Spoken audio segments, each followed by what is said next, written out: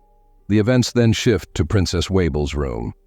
Kurapika informs Queen Ochiu of the information that Shinritsu sent, which is that leaving the ship is no longer possible as it has become a jar of poison in itself. What Kurapika means here is the Gao ceremony, from which he derived the idea of the succession war. This ceremony involves bringing the most dangerous poisonous insects and placing them in a jar, with the most poisonous creature remaining alive in the end. This means that the jar now is the ship, and the poisonous creatures are the princes, with no one able to escape from them. The queen is saddened to hear this news. If you remember their plan from the beginning of entering the ship, it was to escape from it. But Kurapika reassures her and indirectly tells her that there is a way and a glimmer of hope for escape. I believe I know Kurapika's plan here, and he has previously mentioned it, so I might make another video about it. The important thing is that Kurapika asks the queen to do something to protect her, Princess Wabel, and the other young princes. The queen asks what this action is, and Kurapika responds that he wants to disclose the contents of the message about the princes in the second Nen lessons that will take place tomorrow, for 3 reasons. The first reason is to avoid any suspicions, meaning that the other princes should know they are not the source of the information. The second reason is that Kurapika